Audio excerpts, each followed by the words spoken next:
Once again to Ask 31, Marek alongside Elliotte Friedman, and the star of this show, Elliotte, was poised to be Paul Coffey's dogs, but I understand now the dogs have been sequestered and they're in their own quarantine room now, and it's just us with the Hall of Fame defenseman. Paul, how are you today?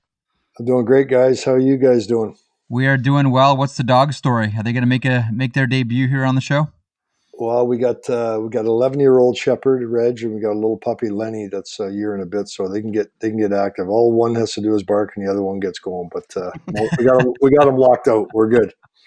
Okay, so over your left shoulder there, it looks like it's a collection of hockey cards. You're in your office, I believe, at home. What is that picture behind you? That's the top 100. That's my favorite hockey cards. My favorite collection.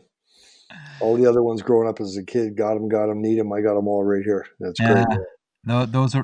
Listen, that is a collection of some of the finest to ever play. I mean, you've had so many different accolades, individual trophies, team trophies, so much success, Hall of Fame. At the end of all of that, what did the top 100 mean to you, though, Paul? To me, it was great just because obviously I love the game. I love the guys before me. I love the guys I played with and against, and just to be in that room with all the greats. I mean, it didn't matter the guys here in Toronto. I was sitting at a table once and I actually had to pinch myself. I had Bobby Orr, Mario, and Daryl beside me. And it was just great. And it was just, the guys were so respectful of everybody and just so happy to be a part of an elusive club. And I did a dinner at my house here last winter. The Oilers asked myself, my wife, to host a dinner for all the top sponsors. We had Molson's and Scotia and so on and so forth. And, Wayne came by, Mac T was here, Kevin was here. And my youngest walked down at the end of the dinner and he had a top 100 hoodie on. And Wayne notices everything. He looks over and goes, I didn't get one of those. So I didn't miss a beat. I said, well, you should have went higher. You should have been rated higher, bud. That's what they gave us. I'm looking over your right shoulder too, and I see a Cops. I assume that's a Vezina there too. What trophies do you have over your right shoulder? Well, it's definitely not a Vezina. Norris. Oh, sorry, not a Vezina. I mean a Norris. Excuse me. That's right. Paul was good, but he wasn't that good. Yeah. Didn't like blocking shots. Yeah, Cups, Norris trophies, Clarence Campbell, all that kind of stuff. And then we got all my kids' stuff over here, which is pretty cool. That's awesome. Yeah. You got to kind of make. I mean, we wanted to make the house all about the kids anyway. Mm-hmm.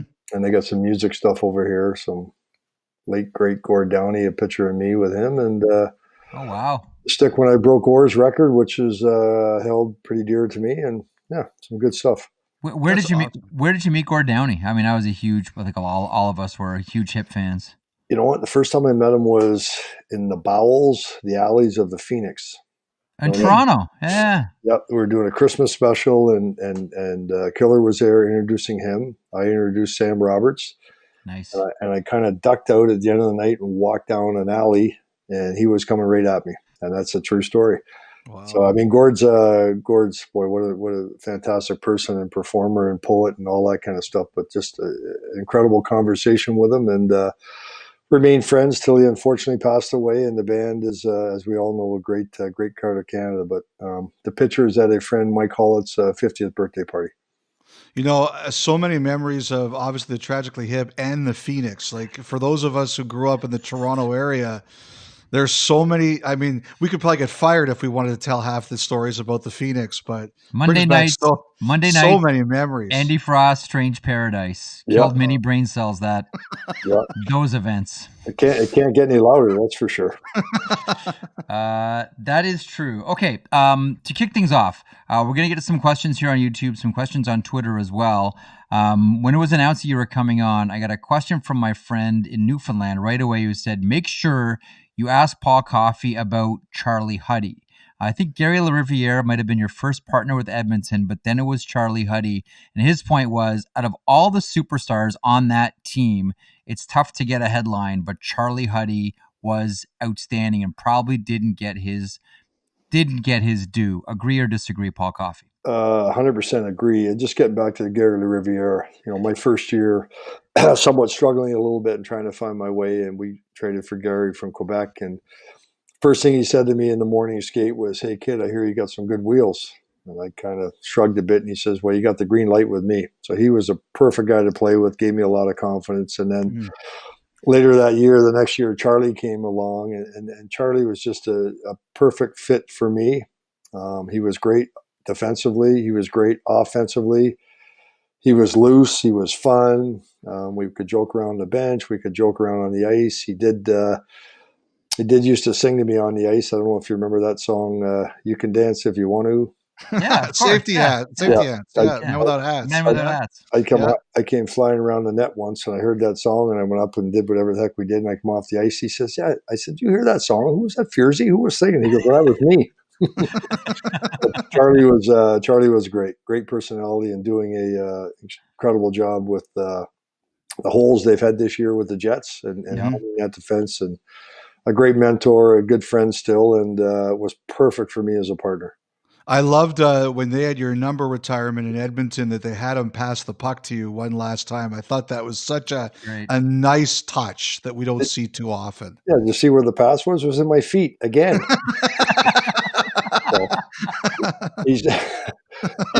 Charlie was awesome. I got to tell you, this is honest God truth. We were up 4-5-1 or 6-2 or something, and we would throw a D to D in the game. I'd throw a little knuckler and I put it in his feet purposely, and then just laugh at him. We had such a great time.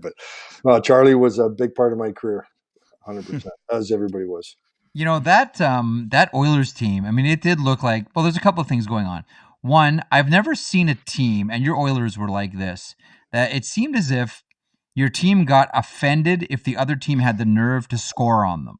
Like, it would make you guys angry. And it was like, okay, you're going to score 1, we're going to score 3. And the other thing was, I mean, this Oilers squad looked like it was puck on a string, and you guys were doing whatever you wanted.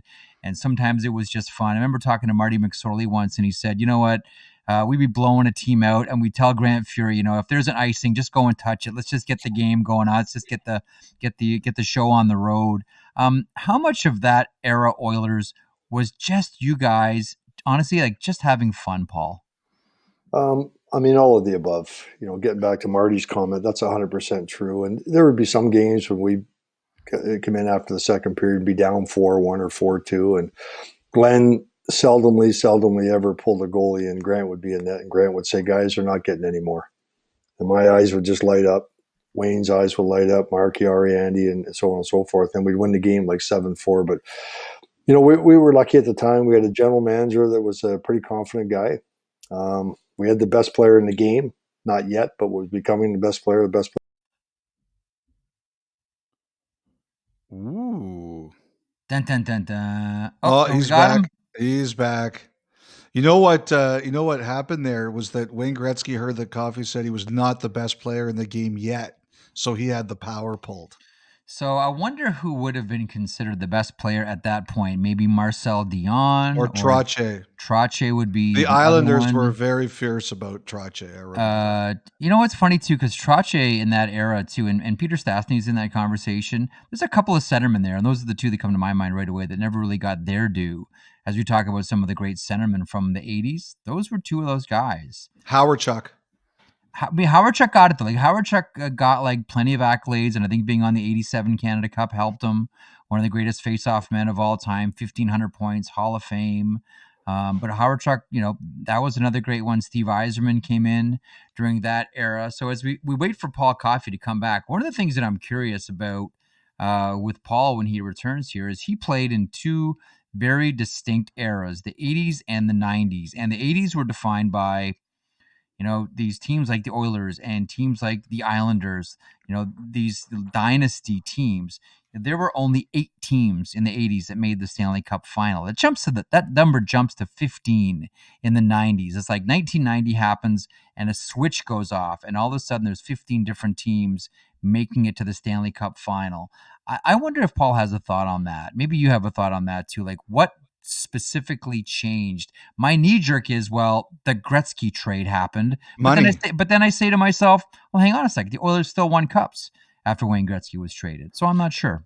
But money, I think, affected it. That some of Ron Bremner, who was the president of the Calgary Flames when they won the Stanley Cup, I think their entire payroll was $5 million when the Flames won the Stanley Cup in '89. You know, there were a ton of players making $5 million a decade later, and Yeah. I think that the economics of the game completely changed 100%. Like was I that think that was a big one. the beginning of parity in a lot of ways in the NHL? I mean, you could make the argument because like every couple of years, like there were two new teams in the Stanley Cup final. The other thing to talk to Paul about too is as much as the '80s were freewheeling, and they were, and was fun hockey to watch. The '90s came in, and we started to see more teams use the neutral zone trap, led by the New Jersey Devils, but they weren't the only ones. And I can only recall, watching Paul Coffey. Didn't matter what team he was on, Edmonton, Pittsburgh, Red Wings, would just flat out, quite literally, skate through neutral zone traps. Like it was a marvelous thing to watch. Like he's one of the most gifted defensemen, skating wise, the game has ever seen. I think we're all on the same page. Whenever you think of Paul Coffey, Elliotte, is it not true that the first thing you think of is the skating? Oh yeah, like there's no question about it. And the other thing too we should say is expansion. It went from 21 teams to 30, which Yep. also changed the league a great deal. I miss those dynasty days, but he was an unbelievable skater. I know we had a lot of questions about the fact that he wore skates that were 2 or 3 sizes too small. Yeah. Um, it's one of the things like when my son, who's now 8, we talked about skates for him, how tight the skates should be. And I remember, hey, Paul Coffey, 2 sizes too small. And the guy looks at me, he's like, I don't know if I would recommend that for your son, unless he absolutely is Paul Coffey.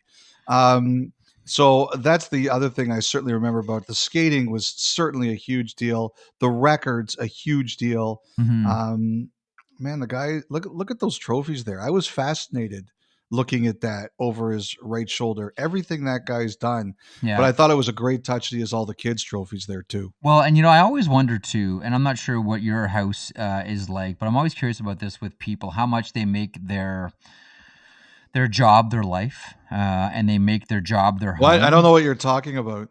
Uh, I know phone off, but this is office. You expect to see it. I always ask the question: if I walked into your house, would I know what you did for a living? 'Cause if you walk into my house, like you would have no idea what I did for a living until you walked into my office. I wonder if Paul Coffey, considering all the things he's done, like it must be really hard to be modest when you're in the top 100, you're in the Hall of Fame, you're, the second defenseman ever to score 1,000 points in the NHL, Canada Cup, Stanley Cup. Like to have that type of resume, just to stay humble and say, I'm just going to keep these things in my office. That's got to be tough. That's got to be tough.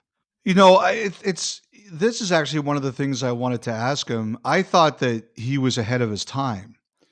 Paul Coffey was pretty blunt and pretty honest in a time where it didn't really happen a lot, and that got him into trouble. And I think if you take a look at now, we're expecting our young players to be more blunt and more honest, especially in the social media era, and the fans expect it. And Yeah. I think in that way, he was probably 30 years ahead of his time. He was. So we are standing by to see if Paul, I'm not sure what happened to Paul. There were Hope some everything's okay. technical problems, and then he had to leave. Hope he's fine, and we get back on the line with him here. Paul Coffey, Hall of Fame defenseman, is our guest. The Coffey era Oilers were a fun team to watch. Um, one of the knocks, I mean, sure it's a knock because you should never be embarrassed about the players you played around with. But that was a team where everybody made everybody else better, right? Like there was like when you look at that team, normally you can look at any hockey team, you can point at a couple of spots and say, yeah, there's their weakness. Man, you have a hard time seeing that with the Edmonton Oilers. I don't know what a weakness could have been on that squad. Oh my God. There's not. Paul is, by the way, Paul is on his way back. Okay. I mean, like, seriously, like, where were you going to attack them? Well, that was my point earlier on, because it seemed as if like it was the only team that I ever saw get offended when you scored.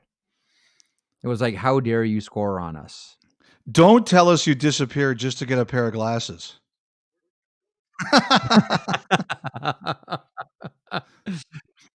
That's No okay. worries. No worries.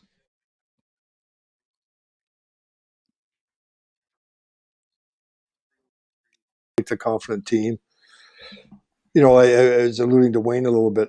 Our best player was our hardest worker, so it made us all work that much more. And yes, we didn't like getting scored against. We liked to win. We knew we had the firepower, and back then it didn't matter to us whether we won 8-6 or 2-1. It was all about the W, and that was the success of our team. Paul, the thing I really like about the Oilers now when I see them is, Bernie Perron had the line that Fred Shero told them when they won the Stanley Cup for the Flyers: "You win together now, and you walk together forever." Whenever you see these Oiler reunions now, whatever happened 20 years ago, 30 years ago, it's over. You guys are tight. I love watching you guys as a group. It's hilarious. The stories you guys tell, the friendships there. I think that to me is the best part about it, is that whatever happened before, we're all together again now. I love watching you guys together.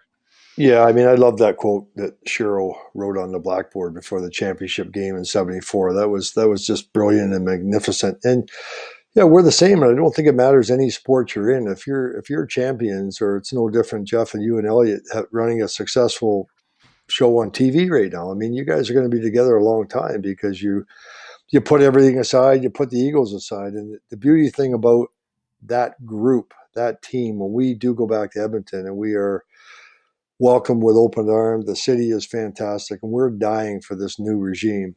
Connor led the Edmonton Oilers to win another Stanley Cup. I mean, that would just be the icing on the top of the cake for us, and it'd be fantastic.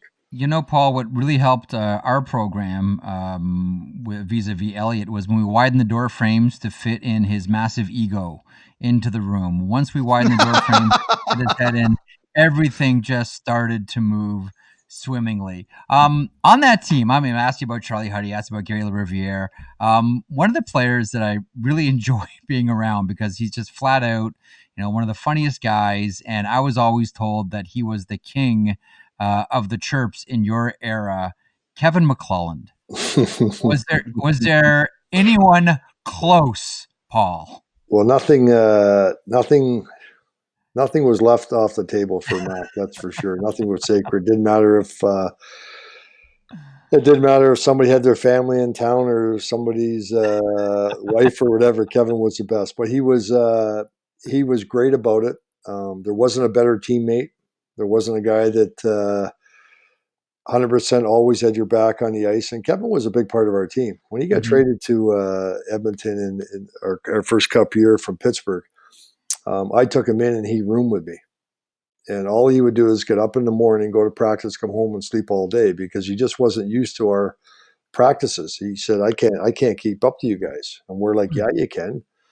He was a right-handed centerman, could score. He was a good scorer in junior, and was physical. And he was a huge part of our team. But he did have some one-liners, that's for sure.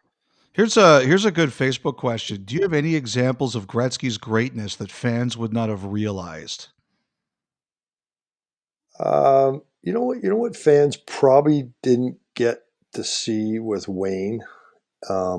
Just his work ethic, his commitment to the game, his respect for the game, his respect for, you hear it all the time, Bobby and Gordy and all the guys.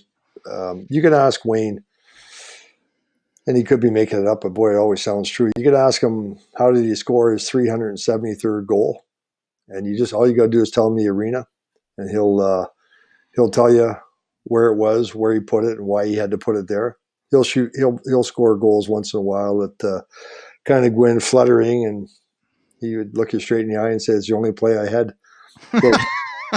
His sense of humor is phenomenal. His leadership, more so on the ice than in the dressing room, was second to none. And probably just his respect for the game and his work ethic. I kind of alluded to earlier when your best player is your hardest worker, it's easy to follow suit. And Wayne loved to practice. He wasn't a weight room guy. He wasn't. He used to joke around about corners all the time, but he used to say corners are for bus stops. You're not going to see me in there, but get me the puck where it matters, and I'll make something happen. And he always did. I was told by one of his former teammates in LA that, this goes to your point about how aware he is about everything and a vision that nobody else has. But even simple things like the schedule, like where are our next 5 games? What are we doing? And the story that I was always told is Wayne would spot quiz guys like, hey, we have a 4-game road trip coming up. Who we playing? What are the days? Because he wanted to know everything about everyone who was on the ice, and he wanted to know the schedule and wherever. Like, he was someone who wanted to be in control of every situation on and off the ice as it related to his team. Is that true?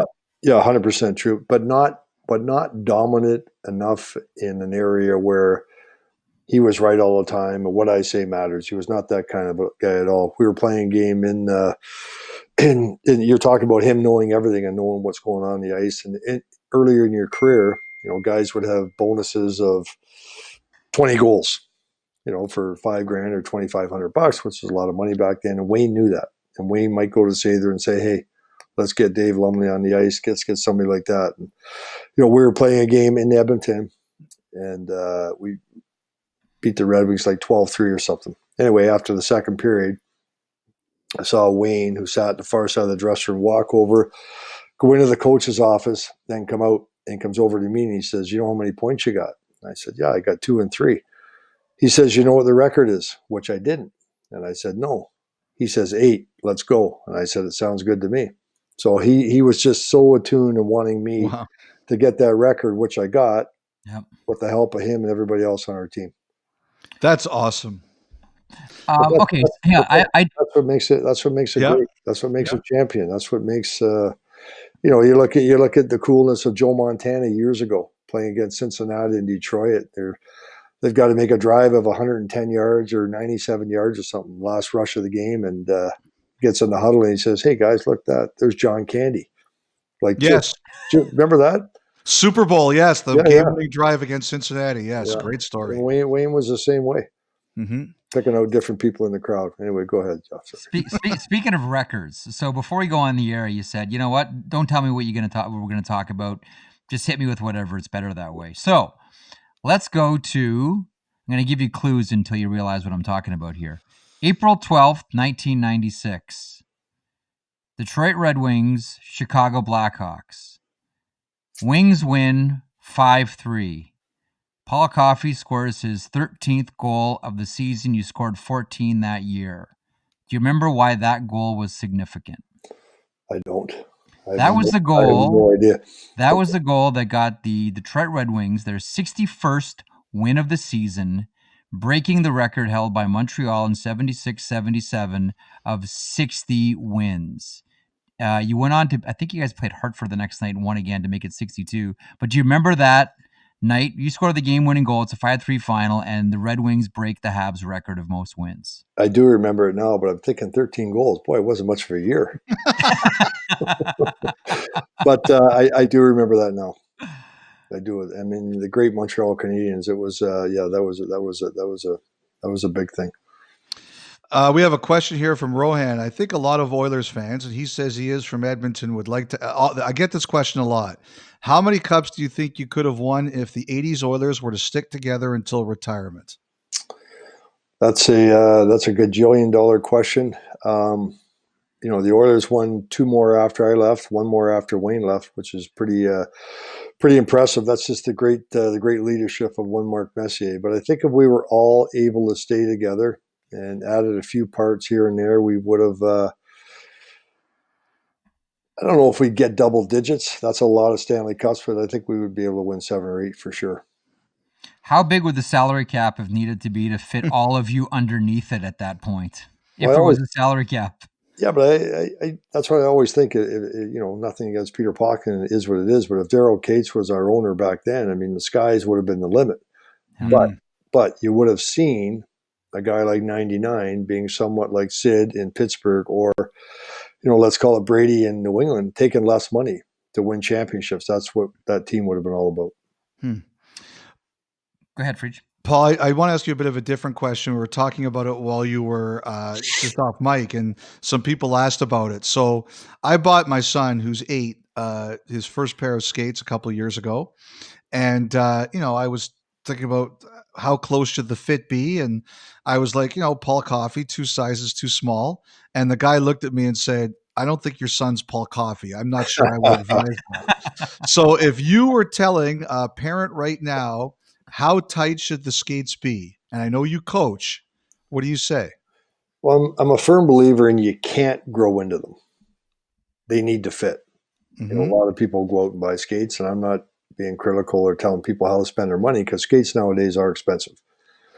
But we'll get them a little bigger so you can grow into them, and 2 years from now they'll fit them. But in those 2 years, you're not going to be able to develop your skating stride. Mm-hmm. I came from a mid to lower class family. There wasn't a lot of money out there. My dad was delivered bread for a living, but I'll tell you what, I got a brand new pair of skates every single year, and they had to fit. And if I grew out of them, you got another pair. So I mean, fit is so important. I mean, picture a big pair of sloppy running shoes on you, trying to run track and field. You can't do it. So fit is very important. I'm not so sure they should wear them as tight as I did, but you got to have a fit's important for sure. You ever have a toe poke out? Do you know that story? You told me this a while ago. Yeah. I just want you to tell it again. Because I've never heard anybody say, "Have you ever had a toe poke out?" So you must know it. Yes, I was playing in Pittsburgh in New York, and I was trying to get my skate on, and I couldn't get my toe kind of comfortable in there, my big toe on my right foot. So Stevie Latin, our great trainer, always carried one of those little portable rotor rooter type things, and he used to drill my toe cap out to get my foot in, my right foot big toe. And he said to me, "Oops."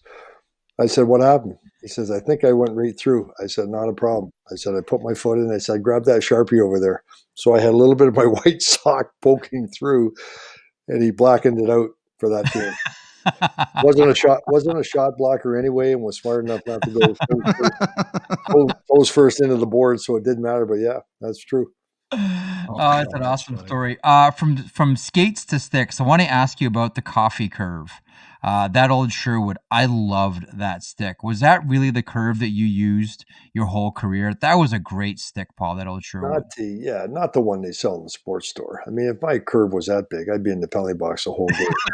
I mean, I'm not saying my curve was legal, but it had a bit of a banana on it. But I'm in sports rinks all the time now, talking when I coach my 2 boys or that, and you come to your game early or your practice early, and there'll be a bunch of guys out there playing pickup hockey, and they always come over to me, the boards, and say, look, I'm using your stick. Guys love it because you can roof the puck with it. And that's everybody's dream. Doesn't matter if you're 6 years old or 56. You want to get that puck out airbound, right? Go ahead, Friedge. We talked a little bit about the current Oilers before. You were there last year and you saw them up close, and you talked about wanting them to succeed. What did you see about McDavid and Draisaitl up close that really struck you? Well, I mean, Connor's Connor. Connor's always going to be Connor. He's a phenomenal hockey player, and I really like what Tip did last year. And he got a little bit of flack from it eternally from maybe those 2 players, that they had to play together to be successful. But Dave knew that for that team to have any success, they both need to be driving their own bus. And he stuck with it all year. And Leon, up until the pandemic, was still having a fantastic year. Connor is always going to be Connor. And I think that once the rest of the team gets up to that speed, see, the most important thing when you have great players, like a McDavid or a Draisaitl, or let's call it a Marner or a Matthews, they don't have to go down. You better bring the rest of the team up to them. So your job as a general manager is to make the rest of that team better and not slow down. And Kenny's done a great job. I mean, you look at Edmonton a year ago, the big thing is, we got no depth. Well, they got some pretty good depth right now. They've got 8 to 10 defensemen that can play in the National League, which is good. because a lot of teams don't. And anyway, I guess to get back to your question is they need to keep pushing. And that's the one thing that great teams have. You know, you look at Esposito and Orr, you look at Potvin, Bossy, and Trotty in New York. Everybody else had to come up to their level. And if they didn't, you got to bring in somebody else. And if they do, there's a good chance you're going to win a championship.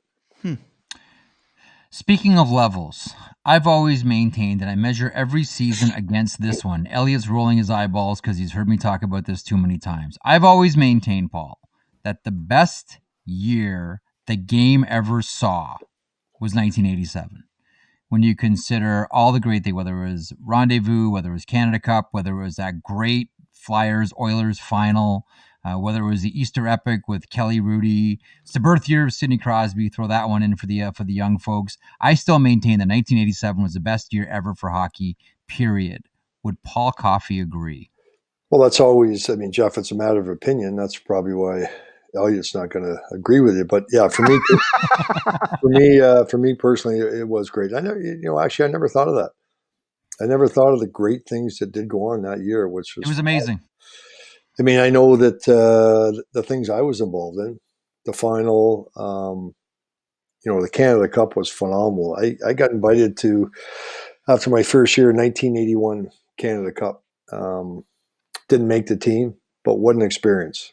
But, Wayne was there and hung around with him the whole time. And we were lucky enough to get invited out for a couple of lunches with Guy Lafleur. Mm-hmm. So then you get myself and Wayne kind of tagging along with a pair of shorts and a shirt on. You see the Flower dressed absolutely impeccable. And wherever he went, the whole town lit right up. And I just remember looking at him and watching everything him and Larry did in the dressing room and trying to be like them. And, in 87, Mario, very, very quiet guy, was the same. And, Keenan was smart enough to put him and Wayne together on occasion. And, Mario just elevated his game and the rest of his career. And I'm sure getting to spend 4 or 5 weeks with Wayne helped him a lot. And, sorry, go ahead, Paul. Sorry. No, you go ahead. No, you please finish. Wayne and Mario playing together. Yeah, I mean, it was just pure magic. I mean, and again, Mario was that kind of guy back then that was very, very quiet, but carried a real big stick. And, Wayne will tell you the same thing. In 84, was it 84? Yes. First year. So 84, we're in Montreal, and there's myself, Wayne, and Gus Badali, and because Gus represented Mario, so we're going to go watch Mario play junior. So we go to his game, and they win 11-6, and he gets 6 goals and 4 assists, and it was just phenomenal to watch. We went down at the dressing room after the game and said hello to him, and then we're kind of shuffling out to the parking lot. Wayne says, "What do you think?" And I said, "Well, he's pretty good, but I don't know. Can he play at this level?" And Wayne looks at me and goes, "Oh, yeah. Yeah." I mean, you knew the first time you saw him. The talent was the talent Mario has is second to none, and there still hasn't been anybody with that kind of size and that kind of talent. Can I ask a quick follow-up, Elliotte, about 87 Canada Cup? There's one moment specifically, Paul, that I want to get your thoughts on. Turns out to be the right move, but at the time, it's a pretty controversial one. I was there at Copps Coliseum for it, and my jaw hit the ground when Mike Keenan, before the Lemieux goal, calls Mark Messier off and puts Dale Hawerchuk on for the draw. Well, they had, yeah. I mean, we sit there and laugh. I mean, the game's tied, right? Mm-hmm. Face-offs deep in our zone. Yep. We got Fuhrer in net. Not a bad choice. You got Coffey and Murphy on defense. If we win a draw, it's good. If we don't, never know what's going to happen. He takes Brent Sutter off the ice. He takes Mark Messier off the ice. He puts Wayne on, Dale on, and Mario. And the story is Wayne went over Mike didn't tell anybody to play where. You guys figured it out. So Wayne jumps off of the boards. He looks at Mario. He goes, "I ain't taking the draw." Mario goes, "I ain't taking the draw." Dale told me the story, Hawerchuk. It's beautiful. So Dale ended up taking the draw, and the rest is history. I've never heard that. That's a great story. I've never heard that. We just had the whatever, I guess 30th anniversary in Hamilton a couple years ago, and Dale told that story. I'm looking at him going, "Man, that's unbelievable." So another part of that story is, and I loved Murph. I loved the way he played. Respect him times 10, but he could never beat me up the ice. but he did on that. He did on that particular ship because he's so talented and so reading the play. So I said to Mario years after that, I said, "So Mario, you got the shot there, and you got Larry wide open.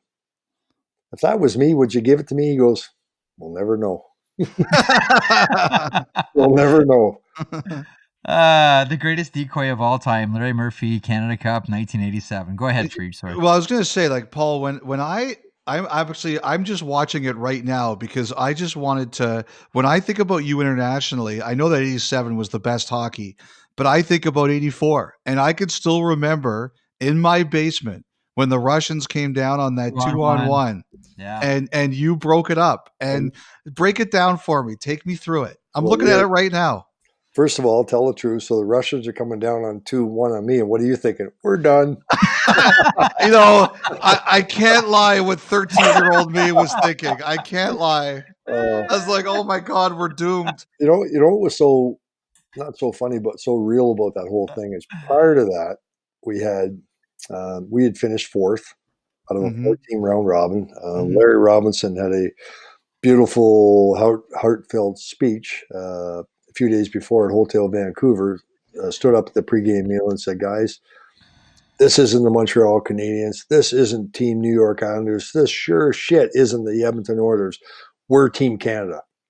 And from that point on, we bounded. We had Steve Simmons was working for Calgary at the time. Couldn't stand the Oilers, but Canadian, and we thought he should be voting for Team Canada. But I mean, maybe he was, but wasn't. But couldn't help but taking runs at Wayne. Couldn't help but taking runs at Mark. Couldn't help but saying how terrible I was in my own zone, this and that. And we had to put all that beside us with the help of Larry's leadership and go play that game. And this is the honest to God truth. If you look at that play, okay, so Larry pinches on it. I'm playing right D. Larry pinches on the left. They're coming down on me 2-on-1. There was only one thing going through my head. Thank God that wasn't me that pinched. Honestly, I got the two Russians come down to me. I'm going, oh, thank God that wasn't me that pinched. Now I can't lose, right?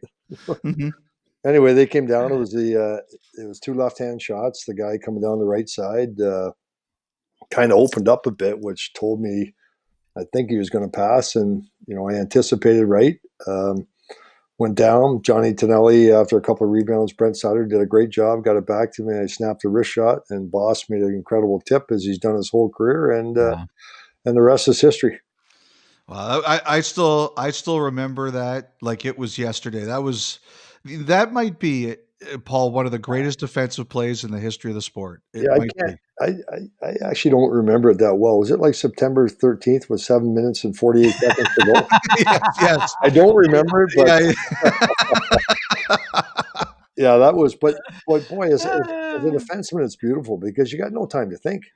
Yeah. Other than honestly saying to myself, thank God that wasn't me that got caught up the ice. But yeah, it was. But we had a real good team. That was because we beat the Islanders. Trotz had chosen not to play for Team Canada. He went to the U.S. We had Ricky Middleton, and we had such great hockey players that have never won.